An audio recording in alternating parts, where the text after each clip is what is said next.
Morning 5:30ಗೆ ಎದ್ದು 16,000 LKR pay ಮಾಡಿ 6 hours ಬೋಟಲ್ಲಿ ಕೂತು ಇಂಡಿಯನ್ ಓಷನ್ ಒಳಗೆ ಆಲ್ಮೋಸ್ಟ್ 25 ಕಿಲೋಮೀಟರ್ ಹೋಗಿದ್ವಿ. ಒಂದೇ ಒಂದು ಗೋಲ್, ಎಸ್, ವೇಲ್ ನೋಡಬೇಕು ಅಂತ. ಆದರೆ ಆ ದಿನ ನಮಗೆ ಕಂಪ್ಲೀಟ್ಲಿ ಬೇರೆ ಸಿಕ್ತು. ಅದು ಏನಾಯಿತು ಅಂತ ವಿಡಿಯೋ ಕೊನೆವರೆಗೂ ನೋಡಿ ಹೇಳ್ತೀನಿ. ಹಲೋ, ಹೇಗಿದ್ದೀರಾ ಎಲ್ಲರೂ? ಸಖತ್ತಾಗಿದ್ದೀರಾ ಅಂತ ಅನ್ಕೋತೀನಿ. Welcome back to Shruti and co. ನೀವು ಚಾನಲ್ಗೆ ಹೊಸಬ್ರ, ಒಂದ್ಸರಿ ಸಬ್ಸ್ಕ್ರೈಬ್ ಮಾಡಿ. ಫ್ರೀ ಇದೆ, GST ಇಲ್ಲ, ಡೆಲಿವರಿ ಚಾರ್ಜ್ ಇಲ್ಲ, EMI ಕೂಡ ಇಲ್ಲ. ನನಗೆ ಮಾತ್ರ ಸ್ವಲ್ಪ ಖುಷಿ ಆಗುತ್ತೆ. Okay, enough of marketing. ಇವತ್ತು ನಾವು ಶ್ರೀಲಂಕಾನ ಮಿರಿಸಾನಲ್ಲಿ ವೇಲ್ ವಾಚಿಂಗ್ಗೆ ಹೋಗ್ತಾ ಇದ್ದೀವಿ. 6 AM ಆಟೋ ಬಂತು ಪಿಕಪ್ಗೆ. ಹಾರ್ಬರ್ ಹತ್ರ ರಿಜಿಸ್ಟ್ರೇಷನ್ ಮಾಡ್ಕೊಂಡಿದ್ವಿ. ಫೀ ಬಂದು 16,000 ಶ್ರೀಲಂಕನ್ ರುಪೀಸ್ ಪರ್ ಪರ್ಸನ್ ಇರುತ್ತೆ. ಪೇಮೆಂಟ್ ಮುಗಿದ ತಕ್ಷಣ ಅವರು ಕೊಟ್ಟಿದ್ದು ಟೀ ಎಲ್ಲ, ಕಾಫಿ ಎಲ್ಲ, ಎಸ್, ಸೀ ಸಿಕ್ನೆಸ್ ಟ್ಯಾಬ್ಲೆಟ್ ಕಣ್ರಿ. ನಾನು ಕ್ವೆಶನ್ ಕೂಡ ಕೇಳಲಿಲ್ಲ, ಡೈರೆಕ್ಟ್ ತೊಗೊಂಡ್ಬಿಟ್ಟೆ. ಯಾಕೆಂದರೆ ಓಷನ್ ಅಂದರೆ ನನ್ನ ಇಮ್ಯಾಜಿನೇಷನಲ್ಲಿ ಟೈಟಾನಿಕ್ ಮೂವಿ ಸೀನ್ ಸ್ಟಾರ್ಟ್ ಆಗಿತ್ತು.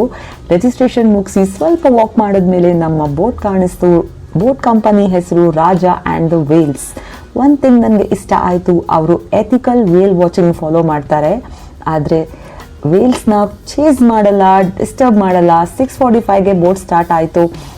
ಆದರೆ ನನ್ನ ಫಸ್ಟ್ ಸರ್ಪ್ರೈಸ್ ಏನಂದರೆ ತುಂಬಾ ಕಾಮಾಗಿತ್ತು. ನಾನು ಜೈಂಟ್ ವೀವ್ಸ್ನ ಎಕ್ಸ್ಪೆಕ್ಟ್ ಮಾಡ್ತಾ ಇದ್ದೆ.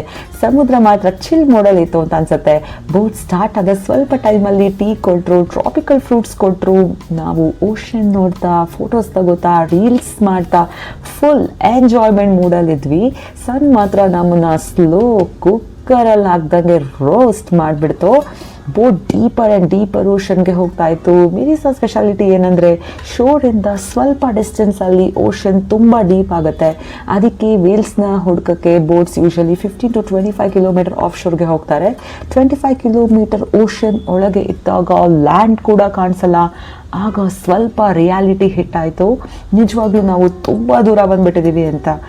ಈಗ ಆ್ಯಕ್ಚುಲ್ ವೇಲ್ ಸರ್ಚಿಂಗ್ ಸ್ಟಾರ್ಟ್ ಆಯಿತು. ಬೋಟಲ್ಲಿರೋರೆಲ್ಲ ಬೈನಾಕ್ಯುಲರ್ ಮೋಡ್ಗೆ ಶಿಫ್ಟ್ ಆಗಿಬಿಟ್ಟಿದ್ರು. ನಾವು ವೇಲ್ಸ್ ಯಾವ ಕಡೆಯಿಂದ ಬರುತ್ತೆ, ಈ ಸೈಡಾ ಆ ಸೈಡಾ ಅಂತ ಫುಲ್ ಅಲರ್ಟ್ ಆಗಿದ್ವಿ. ಆಗ ಕ್ರೂ ಒಂದು ಇಂಟ್ರೆಸ್ಟಿಂಗ್ ಮ್ಯಾಟರ್ ಹೇಳಿದರು. ವೇಲ್ ಸೈಟಿಂಗ್ಸ್ ಸೀಸನ್ಸ್ ಮೇಲೆ ಡಿಪೆಂಡ್ ಆಗುತ್ತೆ ಅಂತ. ಈ ವರ್ಷ ವೇಲ್ ಸೈಟಿಂಗ್ಸ್ ತುಂಬ ಕಮ್ಮಿ ಅಂದರು. ಆದರೆ ನನಗೆ ಸ್ವಲ್ಪ ಟೆನ್ಷನ್ ಆಯಿತು. But suddenly hundreds of dolphins, literally hundreds. ಎಲ್ಲಿ ನೋಡಿದ್ರು ಡಾಲ್ಫಿನ್ಸ್. ಬೋಟ್ ಫ್ರಂಟಲ್ ಡಾಲ್ಫಿನ್ಸ್, ಬೋಟ್ ಸೈಡಲ್ ಡಾಲ್ಫಿನ್ಸ್, ಎಲ್ಲ ಕಡೆ ಡಾಲ್ಫಿನ್ಸ್. ಇವರು ಸ್ಪಿನ್ನರ್ ಡಾಲ್ಫಿನ್ಸ್ ಅಂತ ಕರೀತಾರೆ. ಯಾಕೆ ಸ್ಪಿನ್ನರ್ ಅಂದರೆ, ಯಾಕೆಂದರೆ ಇವರು ಜಂಪ್ ಮಾಡಿ ಸ್ಪಿನ್ ಮಾಡ್ತಾರೆ. ಆ್ಯಾವ್ರೇಜ್ ವೇಟ್ 60 to 80 ಕಿಲೋಸ್ ಇರ್ಬೋದು. ಆದರೆ ಎನರ್ಜಿ ಮಾತ್ರ ಪಕ್ಕ ಕಿಂಡರ್ ಗಾರ್ಡನ್ ಮಕ್ಳ ಥರ ಇವು. ಅವು ಗ್ರೂಪಲ್ಲಿ ಟ್ರಾವೆಲ್ ಮಾಡ್ತವೆ.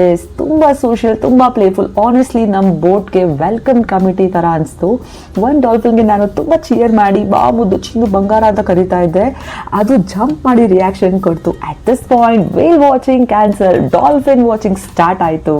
ಈ ಎಕ್ಸೈಟ್ಮೆಂಟ್ ಮಧ್ಯೆ ಬ್ರೇಕ್ಫಾಸ್ಟ್ ಬಂತು, ಸ್ಯಾಂಡ್ವಿಚ್ ಕೊಟ್ಟರು. ನಾನ್ ವೆಜ್ ಆಪ್ಷನ್ ಕೂಡ ಇತ್ತು. ನಾವು ವೆಜಿಟೇರಿಯನ್ಸ್ ಅಂತ ಹೇಳಿದ್ವಿ. ಆಗ ಮೇಡಮ್ ಮಶ್ರೂಮ್ ಕರಿ ಮಾಡ್ಕೊಡ್ತೀವಿ ಅಂತ ಹೇಳಿದ್ರು. ನಾವು ಸೋ ಸ್ವೀಟ್ ಅಂತ ಅನ್ಕೊಂಡ್ವಿ. ಆದರೆ ನೆಕ್ಸ್ಟ್ 30 ಸೆಕೆಂಡ್ಸಲ್ಲಿ ನಮ್ಮ ಆ್ಯಪಿಟೈಟ್ ಕಂಪ್ಲೀಟ್ಲಿ ಡಿಸಪಿಯರ್ ಆಯಿತು. ಒಂದು ಸ್ಟಾಫ್ ಮೆಂಬರ್ ಗಾರ್ಬೇಜ್ ಬಿನ್ನಿಂದ ಹಾಫ್ ಯೂಸ್ಡ್ ವಾಟರ್ ಬಾಟಲ್ ತೊಗೊಂಡು ರಿಮೈನಿಂಗ್ ವಾಟರ್ನ ಕರಿ ಪಾಡ್ಗೆ ಹಾಕೋದು ನೋಡಿದ್ವಿ. ನಾವು ಇನ್ಸ್ಟೆಂಟ್ಲಿ ಲೈಕ್ ಆ್ಯಕ್ಚುಲಿ ನಮಗೇನು ಹಶು ಇಲ್ಲ ಅಂತ ಸಮಜಾಯಿಷಿ ಕೊಟ್ವಿ. ಆದರೆ ಅದನ್ನು ಬಿಟ್ಟರೆ ಆನೆಸ್ಟ್ಲಿ ಸ್ಟಾಫ್ ಹಾಸ್ಪಿಟಾಲಿಟಿ ತುಂಬಾ ಚೆನ್ನಾಗಿತ್ತು. ಟೈಮ್ ನೋಡಿದ್ರೆ ಆಲ್ಮೋಸ್ಟ್ 6 hours ಆಗಿಬಿಟ್ಟಿತ್ತು. ವೇಲ್ ಸರ್ಚ್ ಮಾಡಿದ್ವಿ, ಡಾಲ್ಫಿನ್ ಶೋ ನೋಡಿದ್ವಿ, ಸನ್ಗೆ ಫುಲ್ ಸರೆಂಡರ್ ಆಗಿದ್ವಿ. ಬ್ಯಾಕ್ ಜರ್ನಿಯಲ್ಲಿ ಟೆಂಡರ್ ಕೋಕೋನಟ್ ವಾಟರ್ಸ್ ಕೊಟ್ಟರು. ನಾವು ಫೋಟೋಸ್ ತಗೊಂಡ್ವಿ, ರೀಲ್ಸ್ ಮಾಡಿದ್ವಿ, ರಿಲ್ಯಾಕ್ಸ್ ಮಾಡಿದ್ವಿ. ಸೊ ಫೈನಲಿ ಇಂಪಾರ್ಟೆಂಟ್ ಕ್ವೆಶನ್ ಏನಪ್ಪ ಅಂದರೆ, ವೇಲ್ ವಾಚಿಂಗ್ ವರ್ತಾ? ಎಸ್, ನಿಮ್ಮ ಗೋಲ್ ವೇಲ್ ಮಾತ್ರ ಆಗಿದ್ರೆ ಡಿಸಪಾಯಿಂಟ್ ಆಗ್ಬೋದು. ಯಾಕೆಂದರೆ whales wild animals, booking confirmation ಥರ ಕನ್ಫರ್ಮೇಷನ್ ಕೊಡೋಲ್ಲ. ಆದರೆ ocean experience, sport ride, friends ಜೊತೆ ಫನ್, ಡಾಲ್ಫಿನ್, ಸೀ ಬ್ರೀಸ್ ಇವೆಲ್ಲ ಎಂಜಾಯ್ ಮಾಡೋದಾದರೆ ಡೆಫಿನೆಟ್ಲಿ ವರ್ತ್ ಇಟ್ ಅಂತ ಹೇಳ್ತೀನಿ. ನನಗೆ ತುಂಬ ಇಷ್ಟ ಆದ ಒಂದು ವಿಷಯ ಏನಂದರೆ, ವೇಲ್ ಸಿಗಲಿಲ್ಲ ಅಂತ ನೆಕ್ಸ್ಟ್ ಟೈಮ್ ಶ್ರೀಲಂಕಾಗೆ ಬಂದರೆ ಫ್ರೀ ರೈಡ್ ಕೊಡ್ತೀವಿ ಅಂತ ಹೇಳಿದ್ರು. That was genuinely very sweet.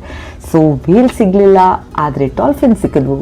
Time ಸಿಕ್ತು, 6 hours ಓಷನ್ ಎಕ್ಸ್ಪೀರಿಯನ್ಸ್ ಸಿಕ್ತು, ಸನ್ನಲ್ಲಿ ರೋಸ್ಟ್ ಆದ್ವಿ, ಸ್ಟೋರಿ ಸಿಕ್ತು, ಮೆಮೊರಿ ಸಿಕ್ತು. ಅದಕ್ಕೆ ಟ್ರಿಪ್ ಸಕ್ಸಸ್ಫುಲ್ ಅಂತ ಹೇಳ್ಬೋದು.